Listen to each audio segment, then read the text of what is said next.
All right, fans. Well, welcome back. Never thought we'd make it this far, but we're already at week 3. I'm here with D6 Sports Network and Flood Sports blog analyst Jim Hammett. We're happy to be here covering great week 3 matchups, some new things in store with rankings and such. But first, we're going to go over a recap of week 2. And to start that off, we're going to go with a match that really came down to the last play, Forest Hills at Bishop McCourt. Yeah, Dan, and what a great game it was, and we were able to cover it, and we thank all of our viewers, all 100 and plus of you that tuned in to see the game. It was an exciting atmosphere down at Point Stadium. It felt like one of the old-time rivalries, Bishop McCourt, Forest Hills, battling out in a 10-6 game, and it was a great game to be at, Dan. Yeah, Jim, I'll agree with you there, and really we got all of our footage now primed up on our site, and that's already on, but we're going to go over some plays of the game and such, and which really shifted the momentum in McCourt's favor for most of the game, with Forest Hills having 4 turnovers, 2 of them being forced. It was a tough day overall, but Forest Hills did have some bright spots with obviously Shope, who's still battling back from an injury, but also with their quarterback Donahue. So, Jim, what are some plays of the game that stood out in your mind? Well, some of the key plays, obviously, for first going to Bishop McCourt, starting with the winning team. I think one of the plays is Jordan Spengler able to nail a field goal early, set the tone and really get McCourt on the board. It's we talked about during the broadcast, Bishop McCourt has always had the luxury of having good kickers. Not common in high school football, so it's always a nice advantage McCourt has there. And of course, you got to talk about the 4 turnovers. Of course, Donahue's errant pass in the end zone that sailed over Shope's head and right into Spengler's hands. Might I add, Jordan Spengler was everywhere that night. But that really kind of helped McCourt and keyed, not letting Forest Hills score in the first half. Then, of course, you got to talk about the running of Wyatt Jackson for Bishop McCourt. McCourt did not have a great offensive game.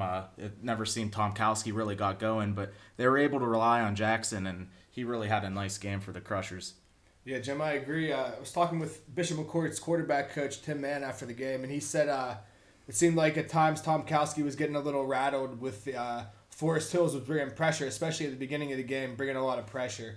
So, that was definitely good from an aspect that Tomkowski now knows, what he's going to be facing as far as heavy blitzes and stuff like that. But some other key plays that stood out for me for Bishop McCourt's side was, I forget the kid's first name, but Fiok for Forest Hills, defensive end, had that running into the kicker, or was that actually a personal foul, roughing, yeah. And I'm not sure if that was Bishop McCourt's field goal drive or their touchdown drive. But, McCourt got the first down after 4th down and was able to travel most of the Forest Hills, or most of the distance in the Forest Hills territory to get some points there. So that was a big play. And then, obviously we'll go one more play to Bishop McCourt's favor was that big, 4th down pass with under a minute left that Shope just missed. Wasn't expecting that. I thought, the shorthand Shope would get it, but that's what happens in big games, make mistakes, and that's what makes it football. Yeah, and the talk all week has been, Forest Hills' mistakes, their penalties, their turnovers. But you look at the game and you take away those things. Of course, it's hard to take those away. But I really thought Forest Hills did some nice things. I think they're a good football team. I think they're going to be, in it towards the end. Mm-hmm. You got to like the running ability of Sean Dell. I think that second half, they really got that counter going for Dell. Yeah. And he was able to get a lot of yardage on that play. And of course, Bailey reaching down to the bag of tricks as he always does. That screen pass to Shope, and he then becomes the quarterback. Mm-hmm. That really, caught McCourt off guard and was, big key play in that last drive. And, Yeah, the one they completed downfield. Absolutely. And the one play that hurts Forest Hills more than any of the turnovers and all that, because they were able to battle through it, is when Donahue broke loose and scored a touchdown but was called back on a hold. Mm-hmm. That was, the turnovers meant nothing at that point because Forest Hills would have taken a one-score lead with about 4 minutes left, and that really set them back on their drive. But other than that, I thought it was it wasn't a well-played game because McCourt committed a lot of turnovers and a lot of mistakes, but it was a hard-fought game. I think both teams played, with a lot of intensity. The crowd down there at the point definitely had everyone excited. Mm-hmm. So it was a good high school football game between two, annual powers. Mm-hmm. Now let's talk about a little bit more about Forest Hills for a second, and like we said, Donahue had the turnovers. He's only a sophomore, playing in a heated rivalry in front of a pretty packed house down there at the Point last Friday. And I was really, though, amazed with his resiliency. Not just playing, but just like his attitude, going in and out of huddles positive. Was really able to get out of pressure very well and keep his eyes downfield, and not always completing passes, but he wasn't just looking to run, and that's a testament not only to him but to the Forest Hills program. Absolutely, Forest Hills always produces big time quarterbacks and tough playmakers. And for him being a sophomore, the way he carried himself, you could tell he's gonna be a good one. Mm-hmm. He threw the interception in the end zone, but he was trying to make a play. He was scrambling. He saw Shope. His eyes light up. He's a sophomore. You have to remember, a year ago at this time, he's playing ninth grade football, which is hardly the same thing. So, and the other interception, it was a great read by McCourt's defensive end. He saw the screen play coming. So, other than that, I thought Donahue ran the ball well, got out of trouble, and made some key throws. A guy that we kept calling his name was Sneddon, the other receiver. Shope commanded a lot of attention, even with the knee problems, but Sneddon was able to break loose behind the defense a few times, and I think the tight end, Ivok, might have got loose the one play down before the half, right before the interception. So Donahue made some plays, made some good throws, and a bounce here and there. We're talking about a Forest Hills victory, and they have nothing to hang their head on. It's early in the season; they're going to bounce back from this, but just to bring the whole game together It was a good game to cover. I'm glad we were able to bring it to you that week, and we'll move on to our next game. Yeah, so we'll go to Westpac land, and there was a really anticipated game here with Berlin, who were blew out Conemaugh Township week 1, traveling to Portage, who just beat 2-time defending 5A champs North Star. This is Portage's home opening game, so definitely emotions were high, but Berlin was able to come in and definitely, in my opinion, cement themselves as the leader in the Westpac. You know what? The game between the two teams ultimately turned into the Drew Glotfeltney show. He came up with 230 yards and a touchdown. They rode him all night. I think he had close to 30 carries. Yeah, 33, yeah. The Berlin was definitely relying on their man. They barely threw the ball because they knew what they had with Glotfeltney. Portage, on the other hand, they're young. We've talked about them. This is our third week they've actually made our podcast. So, they're definitely a team we're intrigued with. Mm-hmm.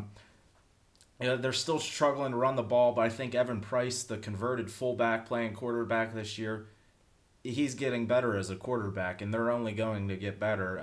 To open with a game like at North Star, and they came out with an emotional win, then come back at home and play the other team that you're supposed to be worried about in Berlin.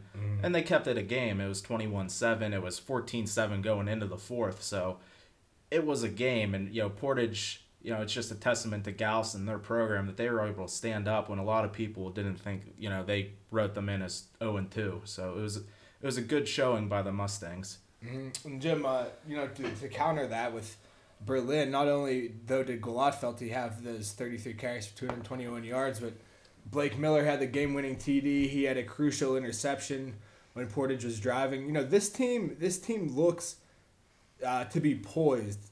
Poised that they know that they can execute. And Coach Paul, all credit to him that time and time again they were able to have long sustained drives. It was 14-7 at half after Berlin had a huge drive after a Portage score. So, that's just kind of giving an insight into the kind of the fortitude of this Berlin team that, they know that they can win, and it showed against Portage. Looking early back in the season during our preview podcast, we were talking about Berlin, definitely competing with North Star, and we thought maybe, there's teams like Northern Bedford and Conemaugh Township, Wimberg, teams in District 5A that could give them a game.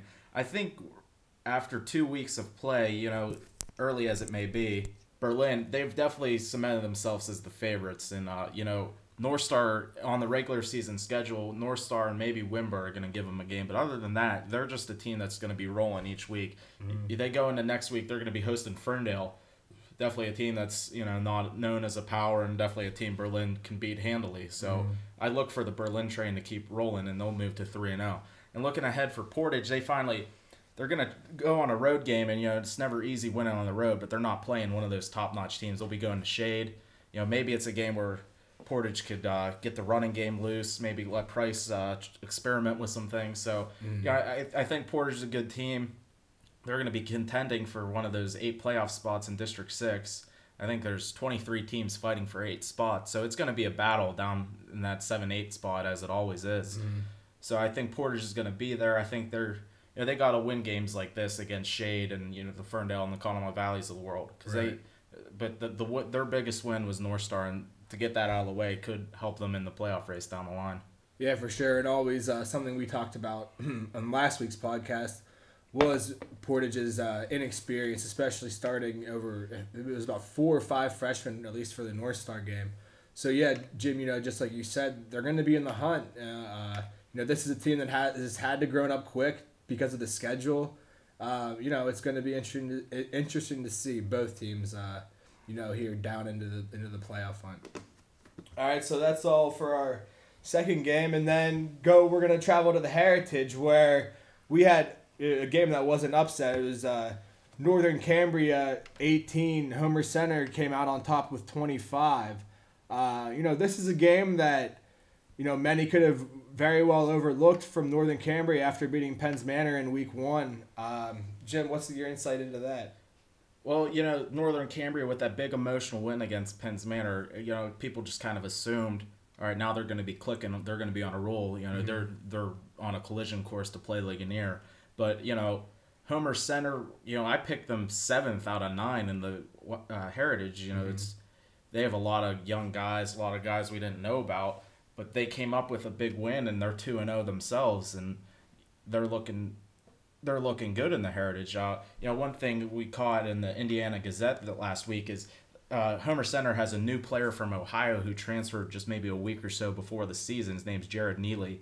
He was the leading rusher in week 1. So he's definitely added another element to that Homer Center team that, we didn't know back in July and August. So it's, Coach Greg Page, one of the great names of the Heritage Conference, the Page name, and he has his team playing well.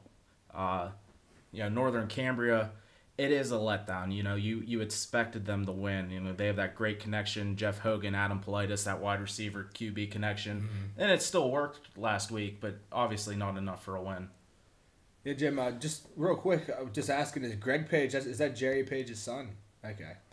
The Hogan had 164 passing. Politis had 5 receptions for 121 yards. So yeah, the offense is definitely there for Northern Cambria. They are definitely talented enough to stay atop the Heritage. But what a big thing that stuck out to me was the 3 fumbles by Northern Cambria that they lost. That's not going to win you a ball game, just like Forest Hill saw. So things like that. If you can polish that up, you're right in the swing of things here, going into the crunch time of the season. That's definitely not a backbreaking loss in my opinion for Northern Cambria. It's a week 2 game. Still very well on the hunt for Heritage and for a playoff spot. So obviously, I don't think this is going to be the last time we're going to be talking about Northern Cambria. No, they have too good of a team and a lot of athletes. And, with that big win against Penns Manor, they definitely, people know about them now. Penns Manor certainly does. And, it's going to be, like I said, with this 8-team playoff, 23 teams in the district, it's going to be a battle. Yeah. Northern Cambria, they're going to be traveling to United this week. United's a team that's really struggling this year, so it's going to be a good opportunity for Northern Cambria to get back on a winning track and maybe build up some momentum. Looking at Northern Cambria's schedule down in the future, the way things are set up this year is Heritage teams will be playing Westpac teams in a non-conference game to fill the schedule, and Northern Cambria's game on October 5th is at Berlin, one of the top teams of District 5. So it's going to be a good game, and you look at their other non-conference game as their annual 10th game of Cambria Heights, the rival neighbor schools. So, Northern Cambria has a pretty tough schedule, so they're going to have trouble getting in the playoffs, but I think, they got to win the games they need to win, and United's definitely one of them. Homer Center, they're 2-0, a team we didn't think would be 2-0. They'll be hosting Marion Center this week. Definitely a winnable game, and they have a purchase line the following week, so they could possibly build up to a 4-0 record, something we didn't think was possible. Yeah. I mean, granted, they still have to play at Ligonier and at Penns Manor in consecutive weeks in late October. So, we'll keep an eye on Homer Center, but definitely a better team and good showing by them in week 2. Yeah, it's definitely always nice to hear about these underdogs. coming in and definitely making a name for themselves. All right, so guys, from there we're going to go to the Mountain League, or what we're calling unofficially as the Big A Conference, as many of you old-timers will know. We had a very anticipated match here again. Tyrone coming off the Week 1 loss to Bellwood, Coach Guthoff's first game. Stories abound. The offense couldn't find an identity in the Bellwood game. And it was much to the same in Week 2 against Central, as Central Martinsburg won 28-0 over the Golden Eagles. Yeah, and we're still waiting for Tyrone to get on the board. They're one of our games we're going to talk about this week, but dwelling on the Week 2 losses, it just seemed that offense couldn't get going again. They have a good player in James Oliver, the running back, but it seems they're still struggling at quarterback. Eric Wagner was 10 of 20 this week with an interception, only 86 yards. So, which was actually a step up from Week 1. So maybe he's progressively getting better. But until that happens, Tyrone, and it's tough opening the season with two rivals that are up this year. Yeah. We're very impressed with Central and what they're doing right now. You got to look at the running back, only a junior, Brady Moore. Tyrone coach in the leading up to last week's game, they called him explosive, and he was just that. He was all over the field making plays. Of course, you got the quarterback for Central, Austin Cunningham. He's a tough playmaker. He's a runner. He's a thrower. He's a good athlete for that team. So, Tyrone has that rare thing where they'll play three of their rivals. Coming up, they'll be playing Huntington this week, and we're going to talk about the game. And we're also going to be talking about the Central Clearfield game. Yeah, Jim. Well, just to go from there a little bit, talking about Central, you and I were just discussing this while we were getting our data ready. Was that this just seems like one of those Central teams that come out and really put a stamp on the season by winning the district and moving on to states. I mean, we've seen that happen before. I'd never want to say that just after 2 games, but we're seeing an identity of Central that they know that they could win. Coach Dave Baker's got them running on all cylinders, if you will. They had 2 dominating defensive performances, shutting out a Tyrone team who, granted, they are struggling through the air on offense, but it's definitely looking like Central is going to make some noise in Double-A. We've slated Richland and Pencambria to be right at the top, but I'm seeing no reason to not put Central right there as well. Central can definitely be right there. And, we talk about the shutout, Tyrone struggling through the air. They still shut out James Oliver, who we saw, and he was a great running back. Right, yeah. Maybe the best we've seen this year so far with the 4 teams. So, to shut out a good running back like that. And, of course, Brady Moore, he has 25 carries on the whole season for 180 yards. So when he touches the ball, it's 7 yards a pop, just like that. Mm-hmm. So he's definitely a guy. Junior also. Just a junior. We think he can definitely play. And, Austin Cunningham, another junior. So, Central's gearing up for a run the next 2 years. Cunningham hasn't had to make a lot of throws, but he has 205 yards on the season. He's 7 of 10. Mm-hmm. So, Central has the passing. They have the running. They have 2 guys running the ball. And, this defense is looking tough. So, they're definitely a team to watch. And, they might be better than Pencambria and Richland. Hey, Jim, well, here, let's switch over to Tyrone. And we were also discussing this earlier, was, we saw with Wilson Adams only had 1 carry for -1 yards. What's the deal with that after we saw them moving in the Wildcat in Week 1 with Oliver and Wilson Adams against Bellwood? You would think that Guthoff would want to stick with something like that.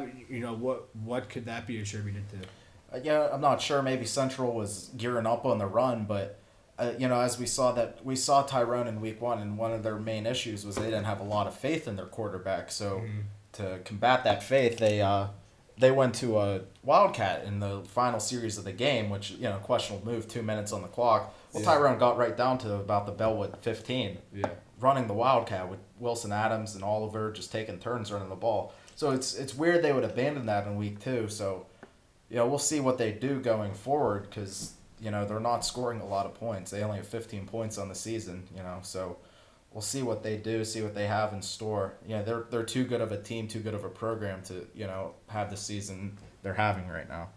Yeah, these cloudy days for Tyrone, people were expecting them after the Coach Franco leave, but I'm sure they weren't expecting the offensive output that Tyrone has been able to put up right now. Yeah, absolutely not. All right, guys. So from there, we're gonna head back to the LHAC. We had another game that a lot of critics were out for this with Richland to see what was their defense all about. Are they gonna have this shutdown defense is gonna lead them to a District 6 championship or not? And facing a Bishop Guilfoyle team who dismantled Bedford week 1. I think a lot of answers were answered as far as the Richland team as they won 35-12 on their home opening night week 2. So Jim, can you talk to us about that? Maybe I might have been the only one actually hyping up this game because I was really impressed with how Guilfoyle played in week 1.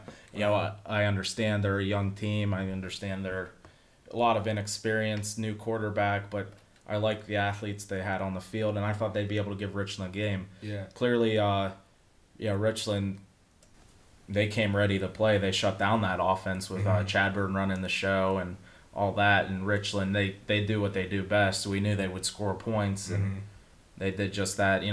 It's interesting for a district final favorite to have two quarterbacks. They always say if you have two quarterbacks, you have no quarterbacks. Well, in this situation, they have two quarterbacks. Pecora and Schaefer both bring a lot to the table. Schaefer's been able to, he runs a lot, and he gets the majority of the snaps. Whenever Pecora comes in, they don't really miss a beat. So it's interesting to see how Bailey, a quarterback himself, still trusts both guys. And he's said in the past he thinks Pecora, who gets doesn't get quite as many snaps, he thinks he would start at a lot of places. Yeah, well, Jim, when we were talking about the Guilfoyle game last week, we were talking about Chadburn so much, quarterback for Guilfoyle, and just to kind of expand on Richland's defensive performance, BG, led by Chadburn, only had 4 first downs in the first half. And it wasn't until late in the first quarter that they got their first down. So, Richland, how we were talking about, has tended to have a more of a soft defense, or at least one that hasn't able to been filling the holes, so to speak. They have definitely stepped up to the challenge. Where week 1 we were talking about, this Cambria Heights game is going to be a sleeper game for Richland, and then we said this Guilfoyle team, they have the offensive weapons, but both weeks they've pretty much shoved those words right back in our mouths, as Richland is definitely looking very well on both sides of the ball. Yeah, and they are. And you look at Chadburn's numbers from last week, and he was able to complete 6 of 12 for 157. But then you look at his rushing numbers, and his first week he had 166 rushing yards. Of course, the big 83-yard touchdown run that raised everyone's eyebrows. This week, Richland was able to key on him. He had 16 carries, only 39 yards. So for the majority of the time, the Richland D had him bottled up. He's one of the better running quarterbacks in the area, in the district for that case. So Richland's defense is answering the call, and if they get a better defense from last year, the offense is going to be pretty good. It's going to be tough for anyone to beat them. So we're going to look for them to keep the train rolling on that regard. Richland's going to be traveling down to Bedford this week. I remember last year Bedford gave them a scare, but that was a better Bedford team than this year. So Richland, I fully expect them to just go down and take care of business. After Bedford, they're going to have Johnstown and McCourt in consecutive weeks, and those are their biggest games. So, I don't think we're going to see Richland caught sleeping at all. I think they're just going to handle business like they should against Bedford and get ready for their big rivals against Johnstown and McCourt. Jim, you talk about Richland having a sort of like a quarterback factory. We've the Ramirez, the Marco Pecora, who's now at Pitt. The quarterbacks that have come through the Bailey system have really been impressive, but we already talked about Schaefer and Pecora, the current quarterbacks at Richland now, but how good is it to have a little bit of Tanner Solarchik in there running back? He had 11 rushes for 127 yards in this Guilfoyle game. How important is that to a quarterback, having a good running back like that? Yeah, you talk to a lot of Richland doubters out there, if you will. And you talk to a lot of the Richland doubters out there, and of course, that the first thing I say is, well, they can't win without John Rizzo. Well, Solarchik is, proving those people wrong. He's a good running back. He's a junior. He got some carries last year, he's quick, he's speedy, and he's perfect for what they want to run on offense. Sometimes you look at a running back and you just say, wow, he just fits in that, like LaShawn McCoy in the Eagles. Mm-hmm. He just fits in that offense. That's the same way Salarchik fits in with Richland's offense. He's just everything they want out of a running back.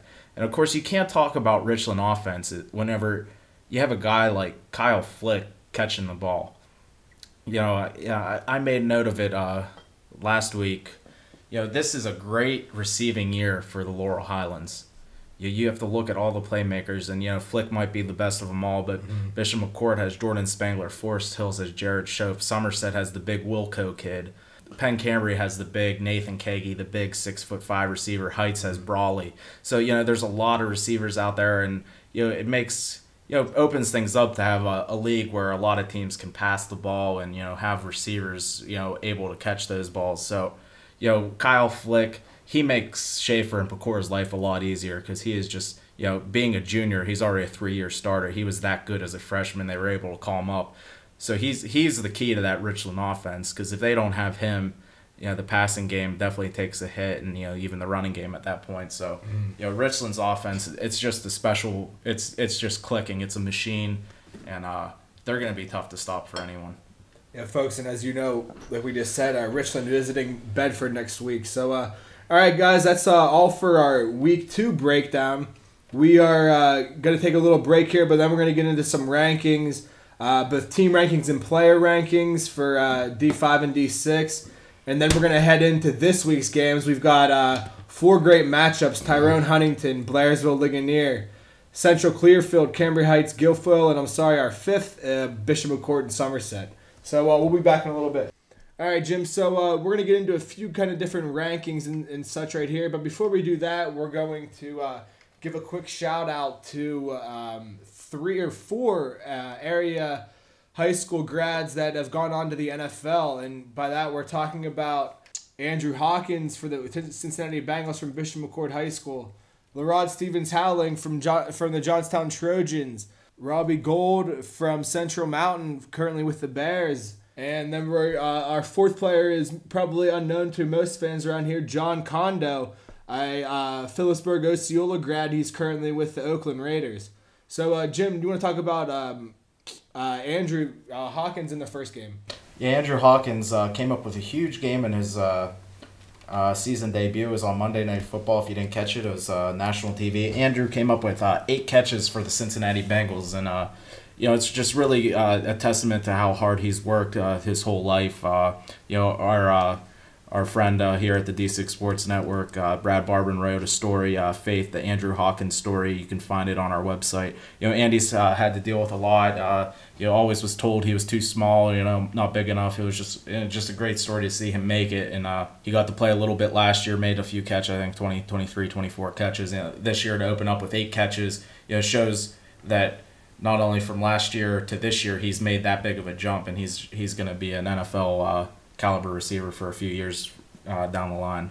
All right, then we'll move to someone who's in similar stature but probably a little bit higher status as far as the NFL goes, LaRod Stevens-Howling. He's been able to find a great productive role for the Cardinals. He had a touchdown over the weekend. LaRod, you can't say enough about him on the field and off the field, a great guy. So I want to give congrats to him. Then we'll go head over on the other side of the mountain with Robbie Gold. Robbie Gold, former Pro Bowler for the Bears. He's been around for years. I'm sure some of you have him on your fantasy football team. He's a class act from went to Penn State, and he's had a nice career with the Bears, and it's been long lasting. Not always talked about in the D6 ranks. Central Mountain is a Quad A team from this district, and to be able to have a long standing NFL career is great testament to anyone. Mm-hmm. And folks, he was 2 for 2 week 1 with a 35-yard field goal being his longest. So that's definitely good to see there for him. And then a guy that made headlines, and a lot of people wouldn't think that this would really ever happen, was John Kondo from Phillipsburg Osceola. When undrafted, 2005, he got picked up with the Cowboys, and then coming from the University of Maryland, and then he's now with the Oakland Raiders. And what happened in the Oakland game, if you guys weren't watching, was the second Monday night game this past week. Kondo actually got hurt, and the Raiders had to bring in a long snapper to replace him, and the replacement screwed up multiple times. So, it's definitely cool to see Kondo still, being very respected around the league as a premier long snapper, and it definitely hurts a team to lose a guy such like him. Yeah, it's a position you don't always think about, and you kind of take for granted. Kondo's been a Pro Bowl selection twice in his career. Recently is 2011. So, he's been able to have a career for a long time, 2005 to present. Went to the University of Maryland, did long snapping there. So, I'm sure some of you cursed Janikowski not being able to get his kicks up in your fantasy leagues. So don't forget about the long snappers, always important people. So, shout out to him out of Phillipsburg, a good program over in that way. All right, fans. So now from there, we are going to go into team rankings. This is what we did last week. We started out with 5 from AA, 5 from single A, and Jim and I both make our picks. And, there's definitely some mix-ups in the rankings this week after a few upsets and such. So we'll let Jim, give us your top 5 from last week and then go into what you have for this week. All right, well, Jim's top 5 from last week were, starting with AA, he had Ligonier, Central, Forest Hills, Penn Cambria, and then at the top he had Richland. So, Jim, this week? Well, this week I have the same teams, a little bit of jumbled order. At number 5, I still have Forest Hills in the rankings. They had a tough loss against Bishop McCourt. They played well, just a few mistakes here and there obviously cost them in a 10-6 ball game. Down the line, you always expect a Don Bailey team to be in it in the end. Moving up, jumping them is Ligonier. They do play in the Heritage. They play a lot of single A teams. You don't always give them the respect, but through 2 weeks they're up 110-0, so that can't be discounted. Number 3, I have Central Martinsburg. They're playing very well. They're on fire right now. You gotta like Cunningham and Moore, the 2 juniors leading the way. And number 2, sticking the same. We've Penn Cambria. We haven't even talked about them this week.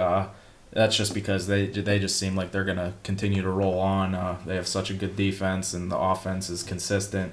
And number 1 has remained for me is the Richland Rams. You got to love the offense. Kyle Flick, Matt Schaefer, Tanner Stolarczyk, they're all juniors themselves. So, Richland they're looking pretty for the next year or two. All right, I like the picks. For me, I was debating a lot on Forest Hills and such, but I took them out. It seemed that, in the McCourt game, a sloppier game than what we've seen in the past from the Rangers. So I'm going to stick Ligonier there for number 5. I'm hesitant to put Ligonier there. I had, I'll give you my last week's picks. Tyrone was at number 5. And I said Ligonier, I'm never too sure with them in come playoff time, but right now they're definitely playing some good ball, so they'll be at number 5. Then last week at number 4, I had Central, but this week I'm going to go with Bald Eagle. Why am I going with Bald Eagle? Well, they beat Bellefonte and Phillipsburg Osceola by large margins. Granted, both of those teams aren't expected to be at the top of the Mountain Conference this year, but the Mountain Conference always brings in good teams come playoff time, so I'm going to stick Bald Eagle there at 4. And then 3rd there, Jim, it looks like we both agreed that Central is right in the mix there at number 3. With a strong the running game that the Central Martinsburg Dragons have. And then 2 didn't change for me. Last week I had Richland. This week I'm staying with Richland, even though, their performance last week gave you every reason to put them at number 1. But I still have Penn Cambria right there. They beat Richland last year. They're right in the mix this year. So it's definitely people aren't really saying too much now just because it's so early in the season. But that Penn Cambria Richland showdown here in late October is really looking to be a great game. So those are our picks for AA, and now let's go single A. Jim, your top 5 for single A last week was Northern Cambria 5, Portage 4, Berlin, McCourt, and Bellwood. Well, Dan, moving from last week, we have 2 teams coming in and 2 teams coming out. Obviously, Northern Cambria and Portage with the loss. They're still teams on my radar, but right now I move number 5, Penns Manor, back into the mix. I think, they had a tough loss to Northern Cambria, but they're going to rebound from that well. Danny Farron's obviously one of the best players we've been able to cover in our short time at the D6 Sports Network. Number 4, I'm sure the guys down in Bedford County will be happy with this pick. I have Northern Bedford. The Pressel brothers deal at receiver, overslinging the ball around. They're going to be a tough team to stop in District 5. And the other team in District 5 I have my eye on is I'm sticking with Berlin at 3. Drew Gloffeltney, one of the better running backs in our area, and they just seem like they're on a roll. Number 2, I did get to see Bishop McCourt this week. We both saw them, and they didn't have the best of games, but they were able to have a gutsy performance and beat a rival. They're still a little banged up. They have 2 senior starters not playing right now, so once they get them back, they'll be clicking on all cylinders. And definitely a shout out to Jordan Spangler, who did everything, special teams, playing offense, playing defense. He's one of the best players in the area. Number 1, I'm sticking with the Bellwood Blue Devils. Love the running of Casey Gray. Love Worthing at quarterback, and Coach Hayes just has them playing great football this season. All right, Jim. I'm close to online with you here. You put Penns Manor at number 5. Well, I'm going to go with Northern Bedford.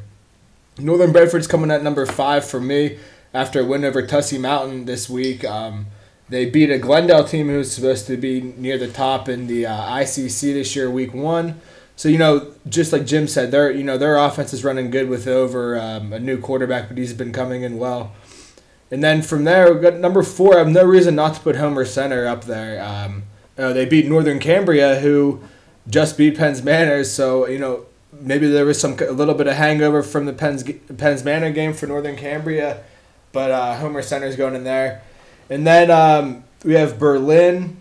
And then I actually switched up McCourt and Bellwood this week. No favoritism involved, but what I saw in McCourt, though, was an ability, and Jim, you said this as well, was Jordan Spangler being an all-around player.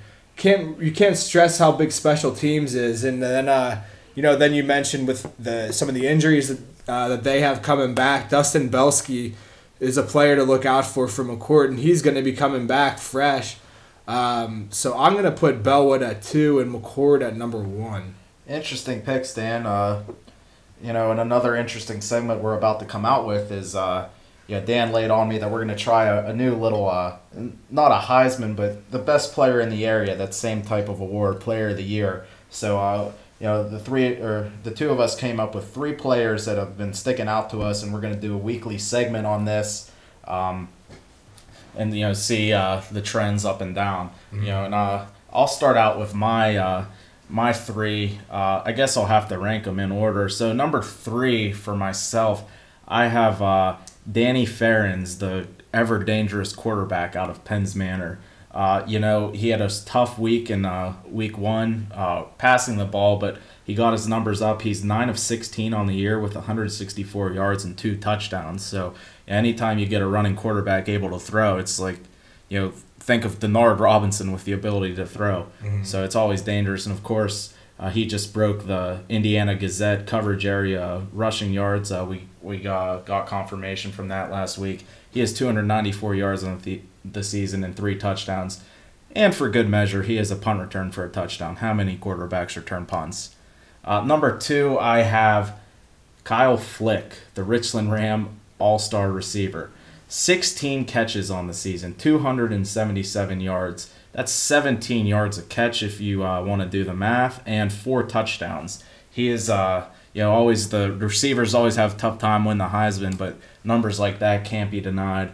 And my front runner right now is the heart and soul of the Berlin Mountaineers, and that is Drew Glotfeltney. 385 yards on the ground. That's 4 touchdowns, 9 yards a carry, and he also has 2 catches for 30 yards and 2 interceptions on defense, making him a complete player, and he is my favorite right now. Glotfeltney, I like that. Well, I'm going to start there and say Glotfeltney, for me, he came in at number 3. An all-around back. Like you said, he has 4 touchdowns already, a defensive player as well. I understand where you're coming from and putting him at number 1. The thing that strikes me though is I'm still not sold on the Westpac being the strongest conference, so I'm gonna keep him up at 3, even though he's very deserving. From there, I'm gonna go with Brady Moore from Central at number 2. You know, you look at his stats. He has 25 rushes for 180 yards after 2 games. It's a 7-yard average. Average 90 yards a game with 2 rushing touchdowns. Last game he caught 2 passes for 102 yards and a touchdown also. But you have to understand that he only had 10 carries in the first game because they were wiping out Chestnut Ridge there in the first game. And, you know, Central Martinsburg is that team that'll bring out a player every year. So I'm going to put him at number 2. And then, Jim, I like what you're talking about there with Richland. You had Flick there, too, I think. I'm going to go Schaefer at number 1. You know, he's seeing split time. He's probably getting more snaps, but 24 for 31 passing, 314 yards, a 77% completion with 3 touchdowns, 1 interception, and 128 quarterback average. But, you know, I think what else stands out for him is just how well he fits into that offense. And, you know, he already has over right near at least 100 yards rushing and 2 touchdowns this year, too. So, you know, he's a guy that, you know, when you're talking about big games, that's the kind of guy that you're going to want on the field there on 4th and 3, down by 6 at the goal line. So, yeah, I'm definitely going to keep him in our mind. And, you know, he has some big games coming up, so we'll see what we get out of him. You know, it's such a hard decision pinpointing, you know, different players. Obviously, you got to give shout-outs to the guys, you know, the Bellwood running back, Casey Gray, and the quarterback, Seth Worthing, James Oliver from Tyrone, Jared Shope. You know, there's just so many good players, and it's hard to pinpoint 3. But, you know, those are some of the guys that stuck out to us. And, you know, it's going to be ever-changing throughout the year. You know, different performances. You know, Tony Strazer, he's definitely a guy that can sneak his way in there. So many good players, receivers, running backs, quarterbacks. It's, you know, it's a good offensive league this year, and good crop of players. We're going to get you into, you know, what you're looking forward to this week. And we have a great lineup. Again, it's going to be Tyrone at Huntington. 3rd rivalry in a row for Tyrone. Then we got Blairsville, Ligonier, Heritage Conference 2-0 showdown. Then Central Martinsburg at Clearfield. I'm sorry, that's going to be our last game that we're going to cover because we are going to be there live at Clearfield at 7 p.m. for that 2-0 Mountain League game. And then we have Cambria Heights at Guilfoyle, and then Bishop McCourt at Somerset, which is a 2-0 LHAC game. And then we might touch on the Westmont Johnstown game also. And Jim, what is so special about that one? Well, Westmont Johnstown are doing something a little bit unique, and probably one of the more unique games in the whole country this week.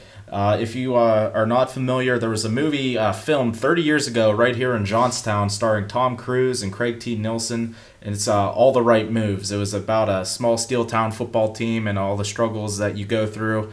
And, you know, Westmont, their old uniforms in the movie, the WH logo, the fictional school they came up with is Walnut Heights, and Westmont will be wearing Walnut Heights uniforms. Johnstown will be wearing Ampipe High School, which the team that Tom Cruise played for. Those are actually Ferndale colors. They actually use Ferndale jerseys for the movie, but Johnstown is taking the role as that team.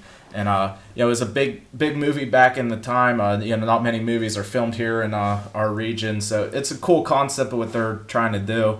So it's definitely a game we'll have to keep an eye on. First one we're going to start at is 0-2 Tyrone at 0-2 Huntington.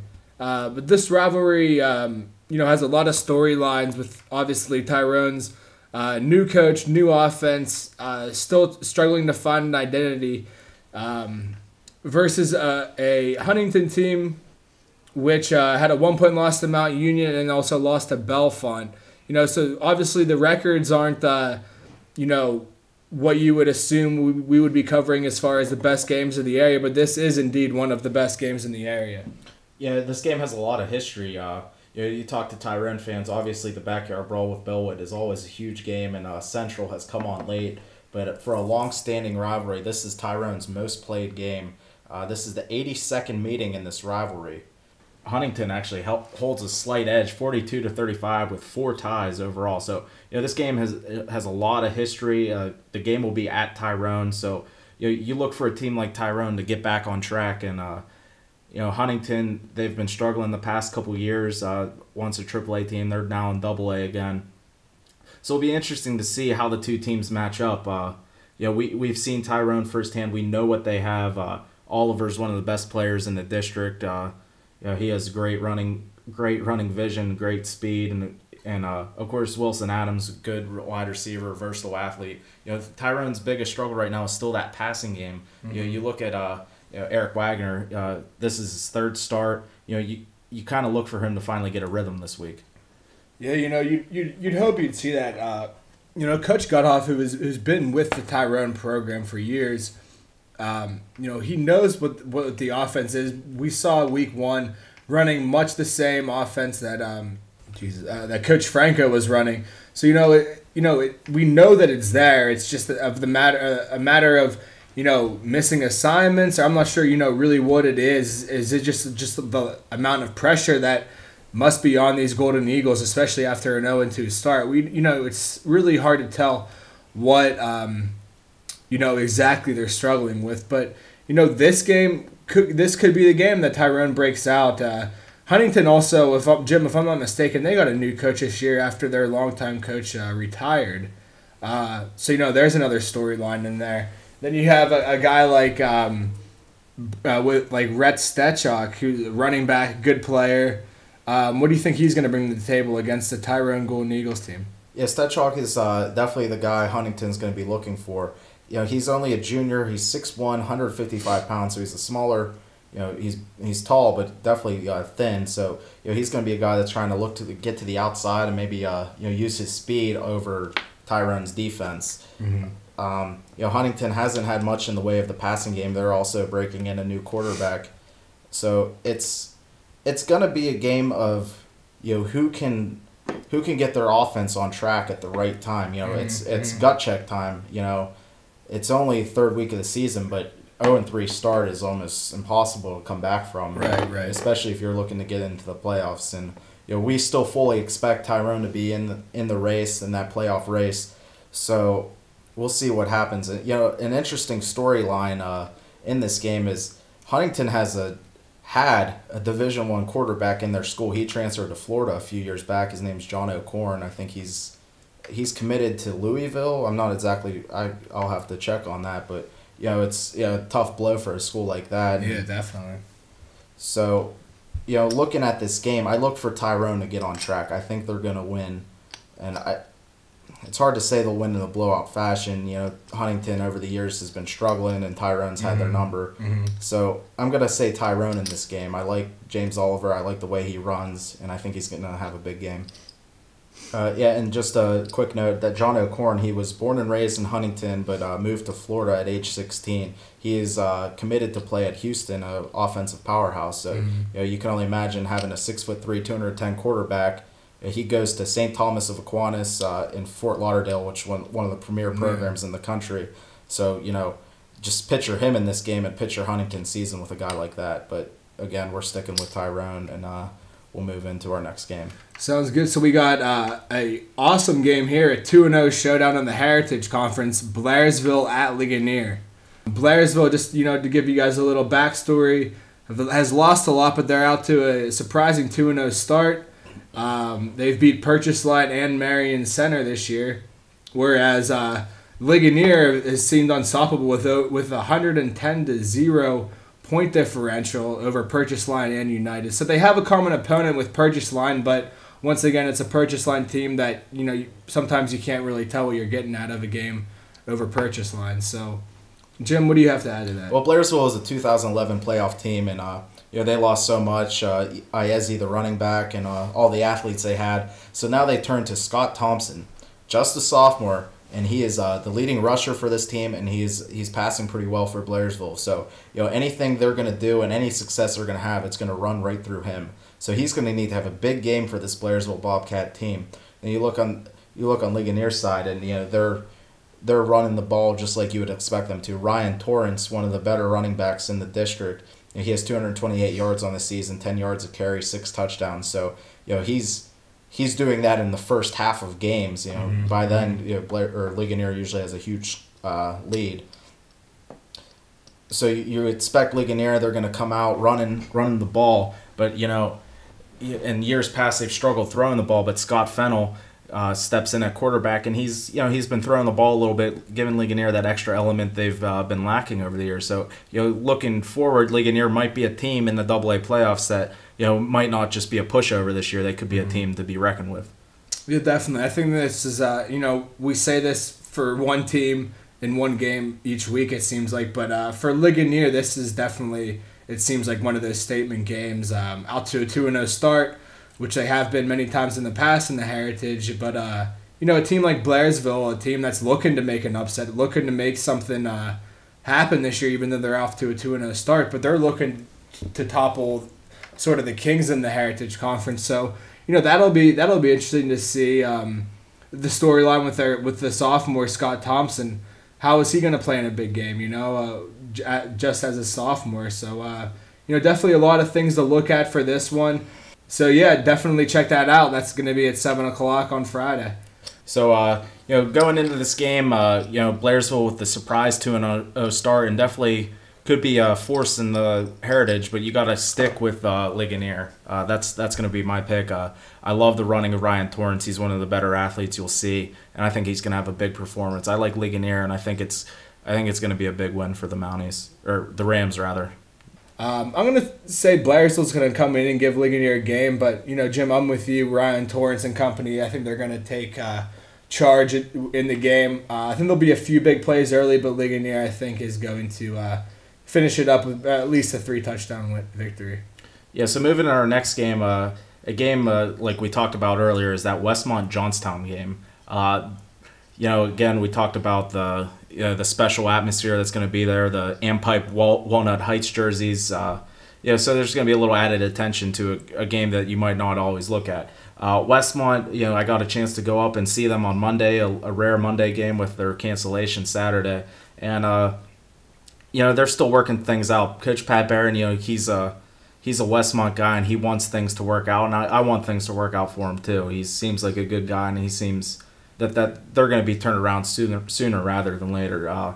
With their offense, you have Liam Moran at quarterback, just a junior, his first year starting, so he has to make a lot of things happen, and his top playmaker is Sam Curry. They're running the wing T out of the shotgun, so it's a different offense, and they're having trouble getting things going. Then you look at Johnstown. They've had a struggling offense. They've only scored 1 touchdown on offense in two weeks, so they're still searching for an identity as well. So this could be a little bit closer of a game than you would expect. What do you have to think about that, Dan? A kid that has some experience is Dalvin Williams from the Trojans. Last year at linebacker. He was a guy that was a playmaker on the team, and expecting more out of him. I think that a game against Westmont, a hyped up rivalry game, is gonna do a lot to show both with Westmont and with Johnstown who the playmakers are. Jim, I know you've been talking about Dion Moore for Johnstown as a potential playmaker, and then obviously Terrell Jones just a freshman at running back. So the weapons are definitely there for Johnstown. It's just a matter of finding that offensive identity, which is so tough after the 2 years that they've had here in the past with such a high-powered offense. Yeah, a guy you mentioned is Dion Moore. Didn't see a lot of action in the first week. Then that second week, they were trying to look for a spark. They let him take some direct snaps, make some plays. He was the one that scored the touchdown for Johnstown. So maybe he's that guy we've searching for out of the Johnstown offense to make the plays. Still, that for 2 years they had that great passing offense with Simon and Andrews and all that gang. So. Maybe that's not going to be a factor this year. They haven't really seemed to get the passing game going, but Johnstown has that reliable offensive line, Subich, Brooks. So you can expect Johnstown to come out and maybe just pound the ball at Westmont. Having seen Westmont last week, they stuck tough with a good Cambria Heights running game, but they just seemed to get worn down towards the end of the game. So I think Johnstown's going to try that attempt as well and just pound it at them and see what happens. So let's make our predictions here then, Jim, for the Westmont-Johnstown game. I think Westmont's going to have trouble. With the offense they're running, they just don't seem to have enough playmakers. And Johnstown's defense, they struggled so much against Penn Cambria. They found a little bit of rhythm against Central Cambria. So I think, anytime Westmont gets to the outside, you're going to be dealing with a guy like Dalvin Williams, and he's going to be making plays all over the place. Mm-hmm. And, with Johnstown's offense struggling, it's only going to happen for so long. At some point, they're going to get things right. And I think it might be this week. I'm going to take the Trojans. It might be a close game because, again, Johnstown with that struggling offense. Yeah, there's a lot of storylines in this game. It'd be interesting to play in a game such as this, commemorating an old Hollywood flick. That's always interesting to see. But I think that the playmakers are going to come out for Johnstown, just like you said. I'm going to agree with you here the third time in a row for tonight. Johnstown's going to find out what they can build on for the rest of the year. So guys, then for our next game here, we have a battle of 1-1s. We have Cambria Heights at Bishop Guilfoyle. That'll be this Saturday. Jim, right before I get to you, both these teams, you got to see Heights play. We saw a lot of Bishop Guilfoyle against Bedford. And then, not so much in the 35-0 first half that Richland had against the Marauders. So, there's some young stars coming into this game, but what can we look to see? Yeah, you mentioned the young stars out of Guilfoyle. They have a lot of young guys in place, a lot of guys making plays for them. It all starts with Brandon Chadburn, the quarterback. He'll be going into his third game as the quarterback. He saw some time last year, but he's definitely a guy they're going to be looking to get out in space, make some plays, and he's throwing the ball well for a quarterback, a young quarterback. Mm-hmm. So he's a guy that's going to be a key to this game. And having seen Cambria Heights play, they're playing Westmont. They're a physical team. They're maybe one of the more physical teams in this conference. They're just going to come at you. They have a big offensive line, and Ben Myers, the versatile running back, receiver, athlete, he's going to get his touches. And Tyler Crawford's that guy that's, he's getting the ball majority of the time. Then you have Donnie Kontorchak, who does a little bit of everything as well. He's a big defensive player. So, they have three guys that can come at you with the running game. Then don't sleep on the passing game of Nathan Barrer and Andrew Brawley. Brawley's a good receiver. Myers will also catch some balls. So, Heights has good balance, and they're definitely a team on the rise and definitely a team contending for a playoff spot. Yeah, last week, we were talking about Cambria Heights, and coming off of that week 1 Richland game, we said that I think they're in a great position because they have these winnable games, and you would think that Guilfoyle would mark that as one of the winnable games, especially in the future you're going to have that Central Cambria game, which will be a big one that they should win. And they have a Bishop Carroll game as well.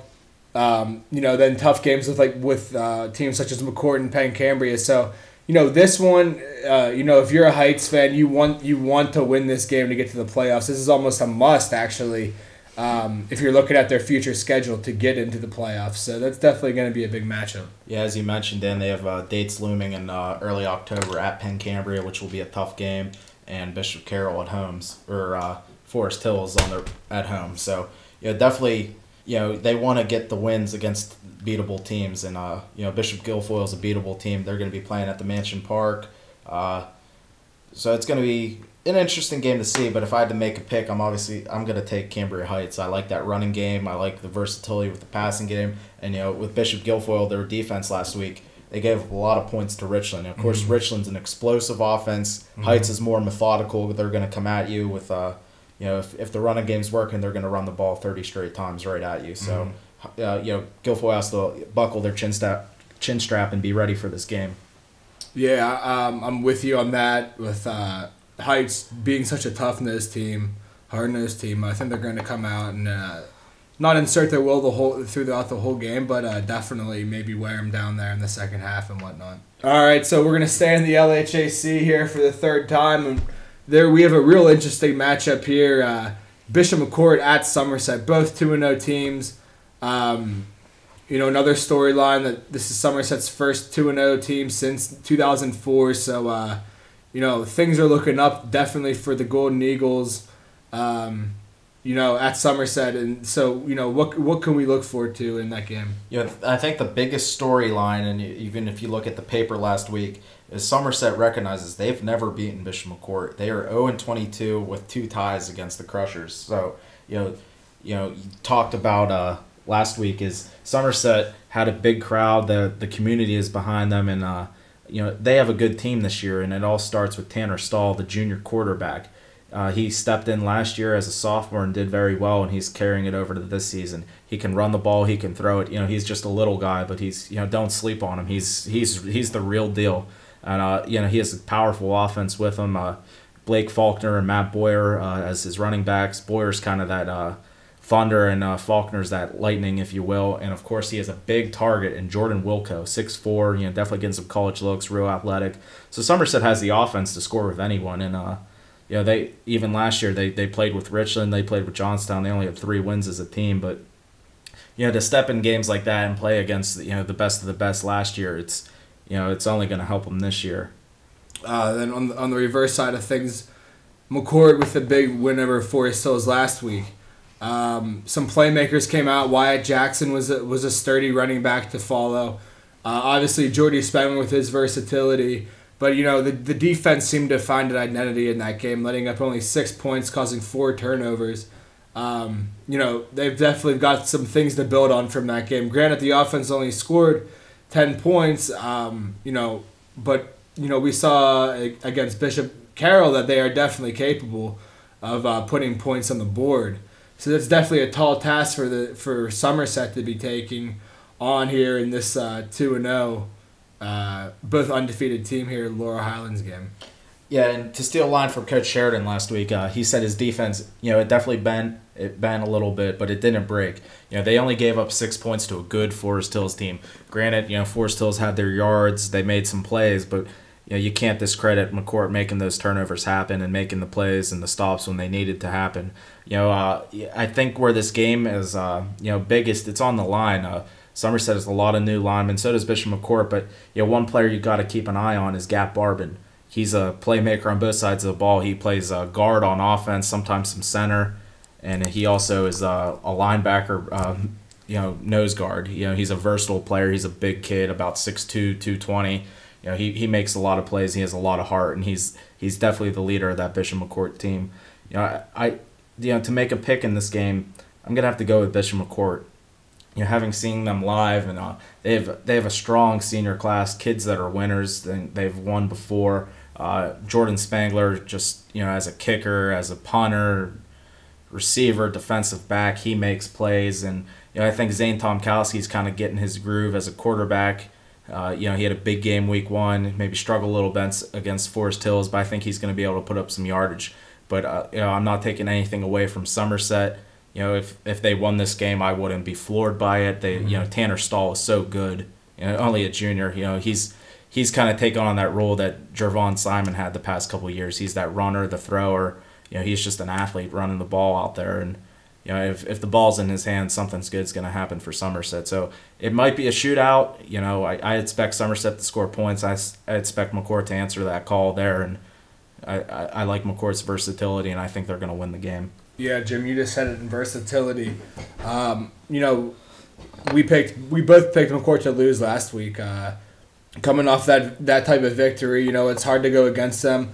Granted, though, Somerset is going to be, putting all the marbles into this game, especially a home game. Like you said, a big crowd expected. So I wouldn't be surprised if this game went into overtime. One of those really, not so much like 40-40 type games, like, high scoring, but definitely some big plays being made and, some maybe costly turnovers down at the end of the game. So whoever comes out on top of that, I think it's going to be McCourt, but just like Jim said, it wouldn't surprise me either way. But I think McCourt's going to come out overall with the victory.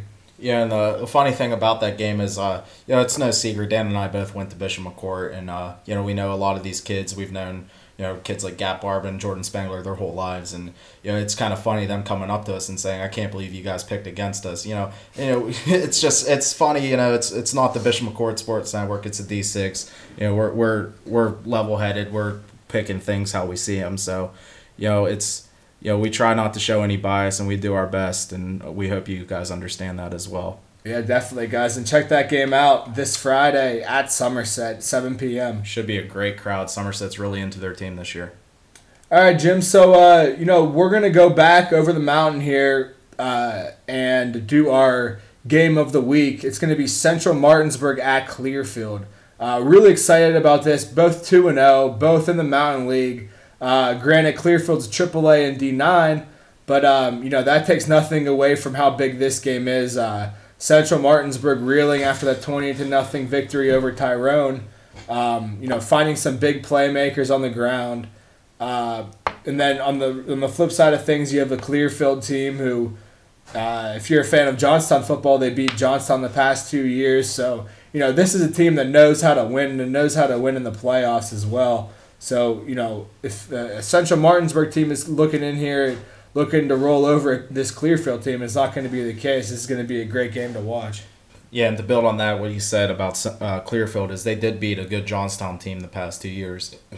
They have a good program in place, and their kids are winners. There's no doubt about that. And, with the District 9 or the AAA situation in our region right now, we only have, I think, Johnstown, Somerset, and Bellefonte as the AAA teams from around here. So they're going to have to team up with District 9. That's Clearfield and a couple of District 8 teams, which is the Pittsburgh City League. So, it's kind of a jumbled up situation for our AAA team. So, come playoff time, we'll see how that goes and how they have everything worked out. But with Clearfield, they've been good for a long time now, and they do their things right.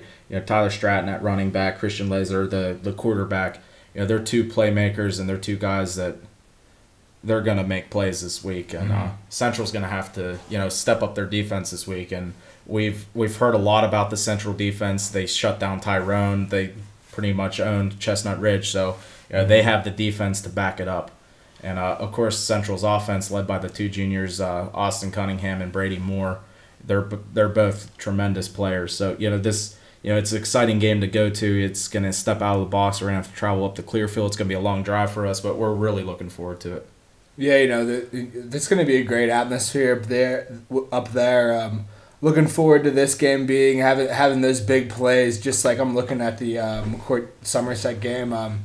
Jim, what really impressed me about Brady Moore was his ability to get out of the backfield and add an extra element to the passing game for Austin Cunningham. Central Martinsburg, usually known as that running team, but they can definitely dish that out. But if they're able to add that extra element into their passing game, I think that they can come up with some big wins this year. I think that's a key for both teams in this game. We know the quarterbacks can run and make plays. We know they can, we know the running backs can make plays. So, who has the leg up in the passing game? And, often you look at high school defenses, what's the weakest point? What's the weakest point in any defense? It's always the secondary. The wide receiver always has the advantage. He knows where he's going. The defensive player doesn't. So it's always, who can establish that passing game? Because we both feel that both teams are going to be able to run the ball. There's good running backs, good running quarterbacks. So, who's going to make a couple plays here and there, to, maybe get that 20-yard, 30-yard play, break things open, make things a little difficult on the defense. And, honestly, I can see this game going either way. They're both 2-0 teams. It's really hard to pick a winner at this point. Yeah. If you had to say something come crunch time, who do you think the bigger playmakers are? At the end of the day, I'm going to go with Central Martinsburg in this game. It's going to be a huge test for them. They already had a long road trip. They played at Chestnut Ridge. They took care of business. They're coming off an emotional win. And, it's so interesting to see how two teams had, season-defining moments right away. Bellwood and Central beating Tyrone, beating that defending AA Western champion. It just sets you in a good place, kind of lets your kids know, all right, if we can beat Tyrone, we can beat anyone, So I like the Dragons in this matchup. Yeah, that's a great pick. I'm going to go with Clearfield, just to benefit the doubt that they're at home. We are expecting a little bit of adverse weather, so, that can play a lot into sort of momentum and team psyche. So, just something striking me that Clearfield, we know that, these are both even match teams, but it should be a great battle up there at Clearfield. It's going to be Friday night at 7 p.m., folks. Follow the D6 Sports Network for live coverage of that game. Yeah, it should be a great game, and it's about time Dan didn't copy one of my picks. So, again, thanks for joining us. This is our third podcast of the football season. Many more coming at you. It's been great 2 weeks so far. We've had 2 great games to cover. Hopefully, many more to come. So, thanks to anyone that's supporting us. Thanks to our sponsors. Thanks to Brad Barba and our other partner here, and good night.